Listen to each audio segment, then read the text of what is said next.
The conference room was silent as Yoon Seo projected the first set of schematics. Jae-hoon stood beside her, his hands clasped tightly behind his back. Director Park watched from the corner, his weathered face unreadable. "What you're about to see," Yoon Seo began, her voice steady, "changes everything we know about human technological development." The first image showed a detailed blueprint. It looked like a complex circuit board, but something was different. The design was too perfect, too elegant to be a random human invention. Lines connected in patterns that suggested an intelligence beyond conventional engineering. "This," she pointed, "is the original design for the first integrated circuit. What we've been told is that Jack Kilby invented it in 1958, but these documents suggest something entirely different." Jae-hoon clicked to the next slide. The room gasped. Side by side were two images, the officially recognized circuit design and the one they had discovered in the underground archives.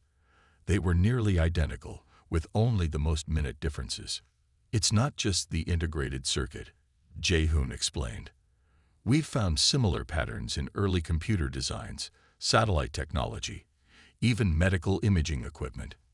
Each breakthrough we thought was purely human innovation has hidden markers that suggest external guidance." Director Park stepped forward. "Not external control," he corrected. "Inheritance. Carefully measured technological transfers." The presentation continued. Each slide revealed another technological marvel with its hidden history. The first jet engine designs showed traces of advanced mathematical principles that seemed to come from nowhere. Early rocket propulsion systems contained complex energy transfer concepts that were generations ahead of their time. Yoon Seo pulled up a series of molecular diagrams. "Look at the progression of materials science," she said. "Each major breakthrough follows an almost impossible pattern of development. It's like someone was leaving breadcrumbs for humanity to follow." The room felt heavy with revelation. These weren't just random technological advances. This was a carefully orchestrated path of human scientific development. Someone, or something, had been guiding human technological progress for decades, perhaps centuries. "Why?" a researcher in the back of the room asked. "Why guide us? Why not just give us the full technology?" Director Park's smile was knowing. "Imagine teaching a child," he said. "You don't give them a car. You teach them to walk, then to run, then to understand mechanics." Humanity was being prepared, not controlled. More slides showed the progression. Early radio technology that seemed to appear almost fully formed. Medical imaging techniques that jumped decades ahead in single innovations. Computer processing speeds that followed an almost predictable curve of advancement. "This isn't conspiracy," Jae-hoon emphasized. "This is evidence. Careful, scientific evidence that our technological development has never been as independent as we believed." Yoon Seo's final slide was simple. It showed a single question. What if our greatest innovations were never truly our own? The room was quiet. The weight of the revelation hung in the air, a truth that could rewrite everything humans understood about their own history, their own potential. They were inheritors of a legacy far greater and more complex than anyone had ever imagined. Dr. Yoon Seo Kim stared at her computer screen, blinking hard to make sure she wasn't seeing things. The data from the Gobi Desert artifacts made no sense, and that was precisely what made it fascinating. Her laboratory was a carefully organized space of white walls and gleaming equipment. Normally, she spent her days tracking cosmic radiation patterns, searching for tiny whispers of information from the depths of space. But these artifacts were different. They spoke a language of physics she had never encountered before. The metallic fragments sent from Jae-hoon's excavation site seemed to pulse with an energy that defied normal scientific understanding. When she first placed them under her quantum spectroscope, the readings were so strange that she had called her senior research assistant, Dongwoo, to verify what she was seeing. "Look at this," she said, pointing to a series of complex graphs dancing across her monitor. The lines moved in patterns that suggested intelligence, not human intelligence, but something far more complex. Dongwoo leaned in, his eyes narrowing. "These quantum signatures, they're impossible," he muttered. "It's like the material is communicating through quantum states we've never documented before." Each test revealed more mysteries. The metal fragments seemed to exist in multiple states simultaneously. When heated, they didn't melt. When cooled, they didn't contract. They absorbed and re-emitted electromagnetic radiation in ways that broke every known law of physics. Yoon Seo had built her reputation on challenging scientific boundaries. She wasn't someone who accepted simple explanations. Her colleagues often joked that she could smell a scientific mystery from miles away. But this was beyond anything she had ever imagined. As the day progressed, she began detecting something even more extraordinary. Embedded within the metal's quantum structure were what appeared to be communication signals. They were faint, almost like distant echoes of a conversation happening just beyond the edge of hearing. "Dongwoo," she called, her voice tight with excitement, "start recording everything. These signals, they're not random. They're structured, organized." The signals seemed to pulse in complex rhythms. They reminded Yoon Seo of how neurons fire in a human brain, but with a complexity that suggested something far more advanced. Each pulse carried fragments of information, mathematical equations, geometric patterns, and something that almost resembled a language. By late afternoon, the laboratory was filled with a low humming energy. Multiple computer screens displayed rotating 3D models of the quantum signatures, each rotation revealing new layers of complexity. Dongwoo had brought in additional equipment, running parallel tests to verify their initial findings. "These signals," Yoon Seo said, more to herself than to Dongwoo, "they suggest something was communicating. Something was thinking, but not like we think. Something different." The most troubling aspect was the age of the signals. Preliminary analysis suggested they were incredibly old, potentially predating human civilization by thousands, maybe even hundreds of thousands of years. Yet they maintained a clarity and complexity that suggested advanced technological origin. As night fell and the laboratory's fluorescent lights hummed overhead, Yoon Seo realized they were on the edge of something monumental. These weren't just artifacts. They were a message, a fragment of a story waiting to be understood, and she was determined to unravel its secrets. The room was cold, not just in temperature, but in atmosphere. Jae-hoon and Yoon Seo sat across from a group of men and women who looked like they had never seen sunlight. Their suits were pressed, their expressions blank, but their eyes told a different story, a story of long-kept secrets. "You don't understand the complexity of what you've uncovered," said a woman named Dr. Lee, her fingers interlaced tightly on the conference table. "This isn't just about protecting information. This is about protecting humanity itself." Yoon Seo leaned forward. "Protecting us from what?" The documents they had brought with them lay spread across the table. Each page revealed another layer of the suppression mechanism, a carefully crafted system designed to control the flow of scientific and technological information. Dr. Lee pulled out a thick folder. "Every major technological breakthrough in the last 100 years has been carefully managed. Not stopped, managed." Jae-hoon watched as she demonstrated. Scientific papers that seemed to appear randomly were actually part of a calculated release strategy. Innovations that could have been developed decades earlier were deliberately delayed. Patents were bought, research was redirected, brilliant minds were subtly guided away from certain lines of investigation. "Why?" Jae-hoon asked. "Why control human progress so carefully?" A man named Director Kim spoke up. His voice was soft, but carried immense weight. "Humanity is like a child with a loaded weapon. Give us too much power too quickly, and we destroy ourselves." The documents showed a horrifying precision. Scientific journals were monitored. Research grants were carefully allocated. Universities received funding that subtly pushed research in specific directions. It wasn't a conspiracy in the traditional sense. It was a carefully designed system of guidance and control. "We've prevented 3 potential global catastrophes," Dr. Lee explained.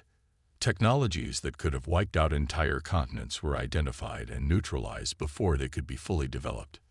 UNCO found documents describing technologies that had been deliberately suppressed, clean energy solutions that were too disruptive to existing economic systems, medical breakthroughs that would have completely changed human society, communication technologies that could have transformed global relationships. It's not about stopping progress, Director Kim continued. It's about controlling the rate of progress. Imagine giving a teenager a Ferrari before they know how to drive. That's what unrestricted technological development would look like for humanity. The most shocking revelation was how global this system was. It wasn't controlled by a single government or organization. It was a network, international, interconnected, working across political and cultural boundaries with a single purpose. Who decides? Jae-hoon asked. Who determines what humanity is ready to know? Dr. Lee's smile was sad. Nobody and everybody. It's a collective decision made by the smartest people from every field. Scientists, philosophers, economists, ethicists, all working together to guide human progress. As the meeting continued, Jae-hoon and UNCO realized they were looking at something far more complex than a simple cover-up. This was a living, breathing system designed to protect humanity from itself. The most terrifying part, it might actually be necessary. The mountain facility was unlike anything Jae-hoon and UNCO had ever seen. Carved deep into the heart of a remote mountain range, it looked more like something from a science fiction movie than a real research center. Clean white corridors stretched in impossible directions, with doors that seemed to appear and disappear at random. Their guide, a woman named Elena Rodriguez, walked with the confidence of someone who knew every secret hidden within these walls. She was neither young nor old. Her age seemed to shift depending on how the light caught her face. Most people who discover what we do, she began, never truly understand the weight of our responsibility. They entered a circular room that looked like it was designed to be both a museum and a warning. Holographic displays flickered to life around them, showing glimpses of human civilizations that had risen and fallen.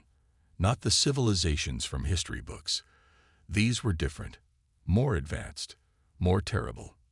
These are the forgotten stories, Elena explained. Civilizations that developed technologies beyond their moral capacity to control them. The first hologram showed a world that looked almost like Earth, but not quite. Massive cities of impossible architecture rose from landscapes that seemed to pulse with energy. But something was wrong. In the background, signs of total destruction became visible. Entire continents reduced to ash, oceans boiling, the sky a sickly combination of colors that shouldn't exist together.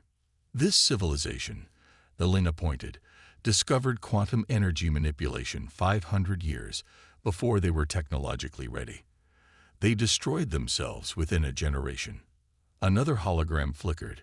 This one showed a more recent example, a civilization that had developed advanced genetic modification.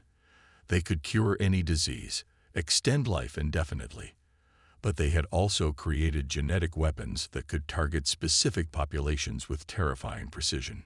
UNCO felt a chill run down her spine. How many of these have there been? Elena's smile was sad. More than you would believe. Less than you might fear.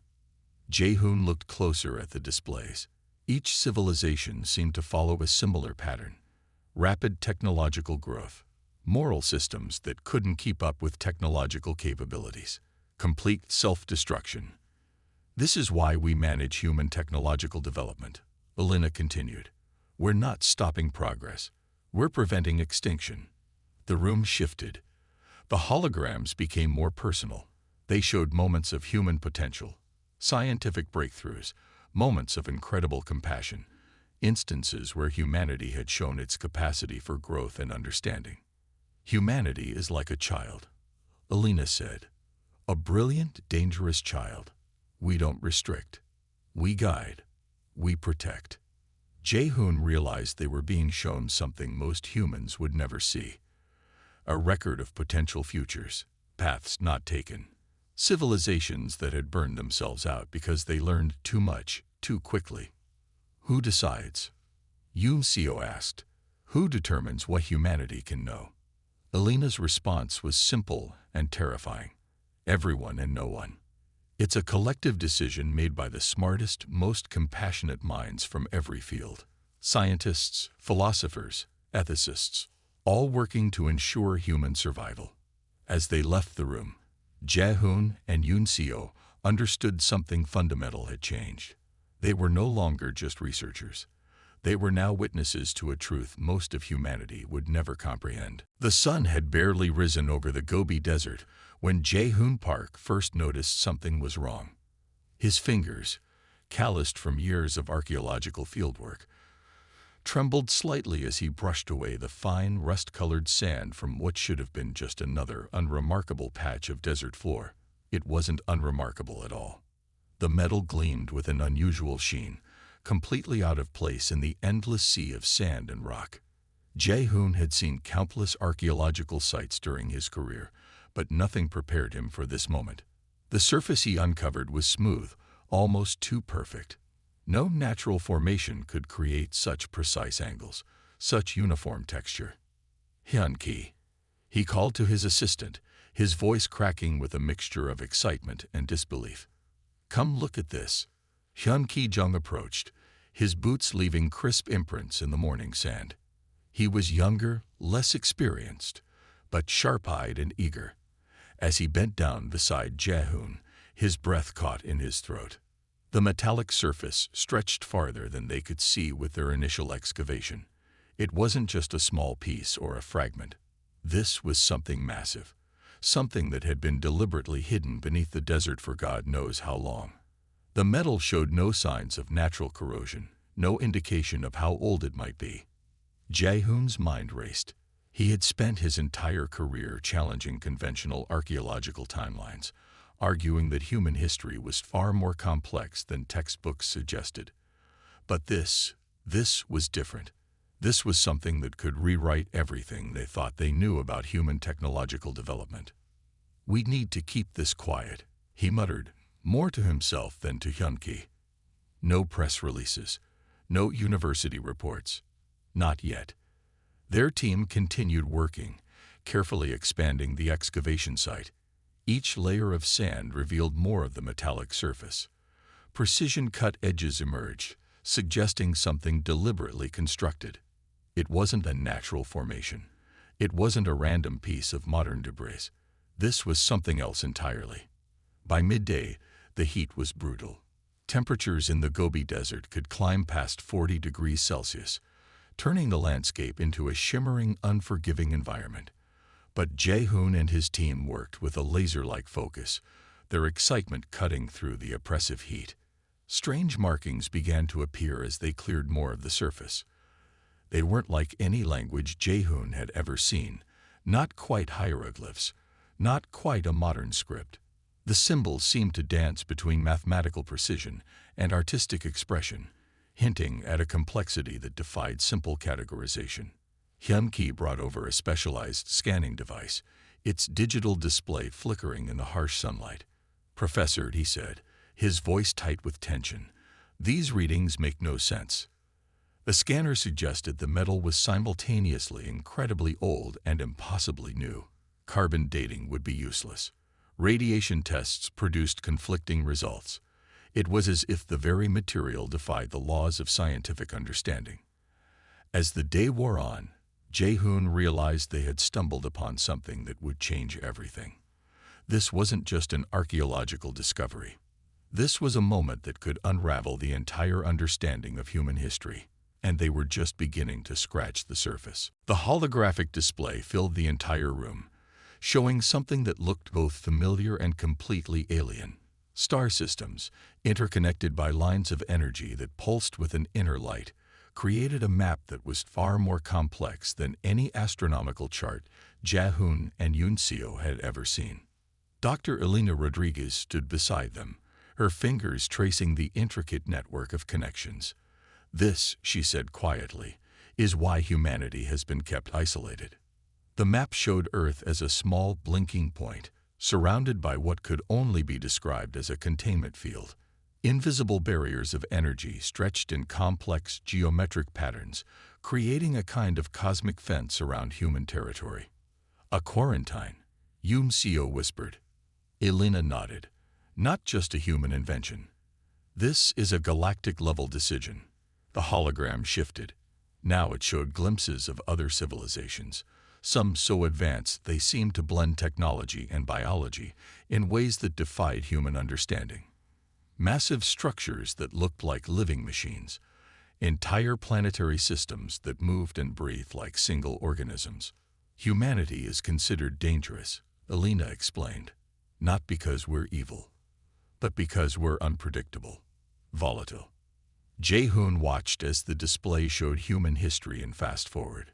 Every major technological breakthrough, every war, every moment of incredible kindness and horrifying destruction. The pattern was clear. Humans move fast, too fast. We're like a virus from the perspective of more advanced civilizations, Elena continued. We spread, we adapt, we destroy and rebuild with incredible speed. The hologram showed other civilizations that had been contained, some for thousands of years, some for millions. Entire species quarantined because they were deemed too dangerous to interact with the broader galactic community. Who makes these decisions? Jae-hoon asked. A new image appeared, a council of beings that looked both mechanical and organic. Some appeared to be pure energy. Others looked like they were made of materials that didn't exist in human understanding. The Galactic Consensus, Elena said, a collection of the most advanced civilizations. They observe, they contain, they protect. The display showed humanity's potential futures, scenarios where unrestricted technological growth led to complete self-destruction. Entire timelines where humans developed weapons that could shatter entire star systems. Genetic modifications that could erase entire species. We're not being stopped, Elena emphasized. We're being guided. Carefully. Slowly. Yumseo saw something else in the display. Moments of human potential. Scientific breakthroughs. Acts of incredible compassion. Instances where humans had shown they could rise above their most destructive impulses. How long? Jae-hoon asked. How long will we be quarantined? Elena's smile was both sad and hopeful. That depends on humanity. On whether we can prove we're more than our worst moments. More than our fear. More than our desire to destroy. A holographic map continued to pulse. Earth remained a small, contained point. Waiting. Watched. Part of a much larger story that humans had never been allowed to understand. 5 years had passed since the world learned the truth. Humanity was different now, changed in ways no one could have predicted. Schools completely rewrote their science curriculum. History books were rewritten. The entire understanding of human potential had shifted from a story of limitation to a narrative of incredible possibility. Jae-hoon stood on the observation deck of the first officially sanctioned human deep space research station. Outside the window, the stars looked different now. No longer were they just distant points of light. They were possibilities, connections, a vast network waiting to be understood. Yumseo joined him, her hand resting on a new type of quantum communication device. We're not just observing anymore, she said. We're preparing. The global response to the revelation had been complex. At first, there was panic. Governments collapsed. Economic systems trembled. Religious institutions questioned everything they believed. But slowly, something remarkable happened. Humanity began to unite. The artificial barriers that had divided people, national borders, economic systems, cultural differences, started to dissolve. With the knowledge that they were part of a larger cosmic community, people began to see themselves differently. They were no longer just citizens of a country. They were potential explorers of the universe. Scientific development accelerated at an unprecedented rate. The hidden technologies that had been suppressed for decades were now being studied openly. Clean energy solutions that could have solved global warming decades ago were finally implemented. Medical breakthroughs that could extend human life and cure previously untreatable diseases became reality. But it wasn't just technological progress. Something deeper had changed. People began to understand their place in the universe differently. The galactic quarantine was no longer seen as a prison, but as a challenge. Humanity had been given a chance to prove itself, to show that it could overcome its most destructive impulses. International cooperation reached levels never seen before. Resources that were once used for conflict were now directed toward scientific exploration and global development. The first truly global government began to take shape, not through force, but through mutual understanding. Jae-hoon remembered the early days after the revelation. The fear, the confusion, the anger. But those had given way to something else. Hope, curiosity, a sense of collective purpose. "We're not just waiting anymore," Yoon Seo said, looking out at the stars. "We're preparing." The quantum communication device in her hand was more than just a piece of technology. It was a bridge, a connection to the larger galactic community that had been watching, waiting, protecting. Humanity had been given a test, proof that they could grow, that they could overcome their most destructive impulses, that they could become something more than just another civilization that burned itself out. And they were determined to pass that test. The stars outside seemed to pulse with possibility. Waiting, watching. No longer a barrier, but an invitation. Humanity was ready to answer. The underground facility was nothing like Jae-hoon had expected. Buried deep beneath a seemingly ordinary research complex in central Mongolia, it stretched out like a hidden world frozen in time. Fluorescent lights flickered overhead, casting long shadows across rows of sealed metal cabinets and old computer terminals that looked both ancient and impossibly advanced. His contact, an older man named Director Park, moved with the careful precision of someone who had guarded secrets for decades. "We've been waiting for someone like you," he said, his voice low and measured. "Someone who might actually understand what we found." Yoon Seo stood beside Jae-hoon, her scientific curiosity burning bright in her eyes. They had been brought here after weeks of careful vetting, their previous research and personal backgrounds scrutinized more thoroughly than most government security clearances. The first room they entered was filled with archival storage.